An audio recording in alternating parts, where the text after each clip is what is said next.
ایک خاموش راز پورے جنگل کی قسمت بدل سکتا ہے، اور اگر وہ راز کسی باتونی بلی کے پاس ہو تو کیا ہوگا۔ ایک خاموش جنگل تھا جہاں ہر جانور اپنے اپنے کام میں مصروف رہتا۔ اسی جنگل میں ایک ذہین مگر جلد باز بلی اور ایک خاموش مگر گہری سوچ رکھنے والا خرگوش رہتا۔ بلی کو سب سے باتیں کرنا، خبریں پھیلانا اور سب سے پہلے آگے بڑھنا پسند تھا، جبکہ خرگوش کم بولتا مگر ہر بات کو تول کر کرتا۔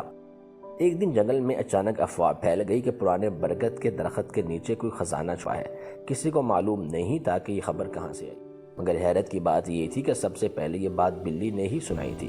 اگر ہم نے دیر کی تو کوئی اور خزانہ لے جائے گا، بلی نے جوش میں جواب دیا۔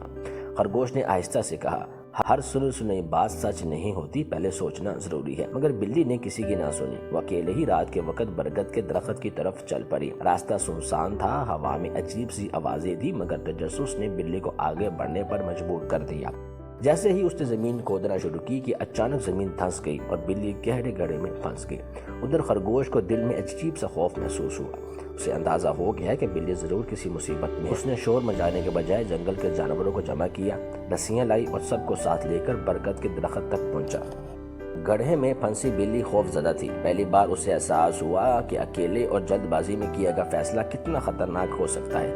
کچھ دیر بعد جب خرگوش اور دوسرے جانوروں نے اسے باہر نکالا تو بلی کی آنکھوں میں آنسو تھے۔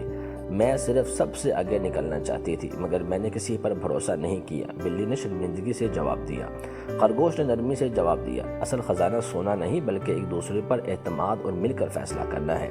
اس دن سب کو معلوم ہو گیا کہ برگد کے نیچے کچھ سونا نہیں تھا، مگر وہاں ایک سبق ضرور دفن تھا۔ بھی افواہ پر فوراً عمل نہیں کیا، خرگوش کے مشورے کو اہمیت دینے لگی۔ جنگل میں اب کوئی فیصلہ اکیلے نہیں ہوتا، تجسس اچھا ہے مگر عقل کے بغیر خطرناک۔